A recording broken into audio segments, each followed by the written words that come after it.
What's up guys, welcome back. So I got asked this week, would I create a video around the best exercises to do for someone that does Brazilian Jiu-Jitsu? That's what we're gonna do today.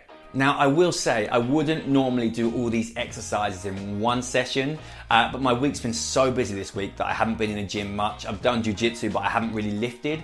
And I wanna give you guys as much bang for your buck, so I'm gonna put some of my favorite exercises all into one session. But note, normally I might have a session that's slightly more leg focused, upper body push, upper body pull focused, but today I'm just gonna give you a little bit of everything to give you as much bang for your buck. I also promised myself I would create a YouTube video every week, and it's getting away from me this week, so it's kind of two birds, one stone here. A form of squat is the first thing that I want to tick off. A primary leg driving motion. Now back squat, front squats are awesome for this, but if anyone that plays guard a lot like me, sometimes my lower back does not want me to squat. It's never been a problem for me in the past, but since doing jiu-jitsu and the positions that I get in, the lower back is just too tight to allow me to do that. One thing I like to do is a landmine squat. We'll see the landmine in some later exercises, but my favorite thing to do at the moment is this.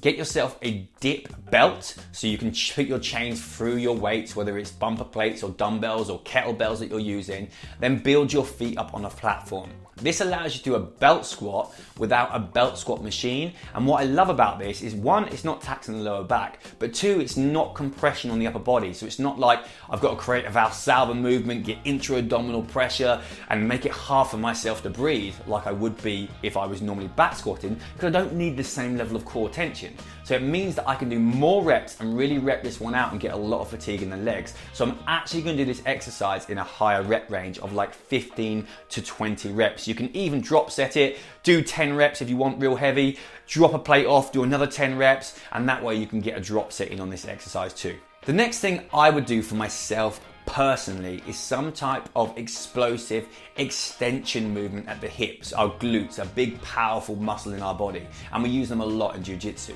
So I would like to do something like a clean pull. Sure, you could do power cleans, you could do power snatches, but that gets quite technical for a lot of people, and I understand the clean pull alone is quite technical for some people, so I will adjust this and give you another option.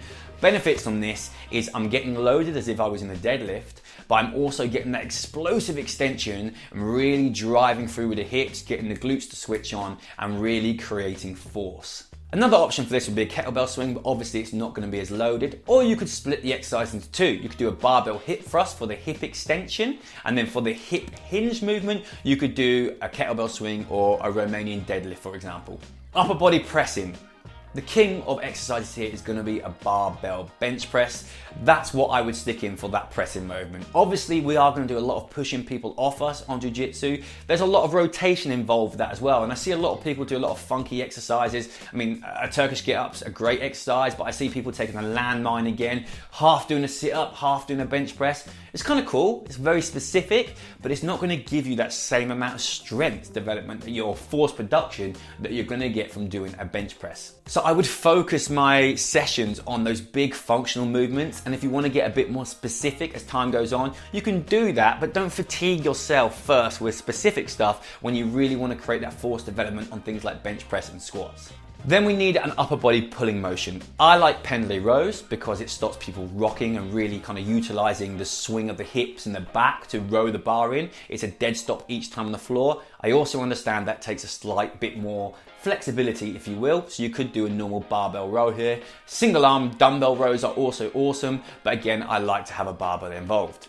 Then for a little bit of rotation, again with that explosive hip extension, this is something I use personally. This is a landmine clean and jerk. You're going to grab it with the off hand, so let's say your left hand in this case, lift it up, get that extension through the hips and power and drive through and push with the opposite arm. There's obviously a bit of shoulders in as well, but there's a lot of rotation and transfer of energy from one side of the body and the lower part of the body to the upper part of the body. A bit like when a boxer punches. Lots of people will tell you that a boxer generates his force from his feet. From his talking his feet into the floor, pushing that back ball of the foot into the floor, transfers up the chains of the body, through and into the hand. Same thing applies for this movement here.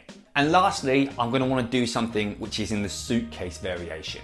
Now, suitcase simply means holding something by your side. It could be a farmer's carry, probably not going to be a suitcase deadlift if I already deadlifted on that day, but I don't have a lot of room in the gym, but I will show you farmer's carry just for the sake of you guys.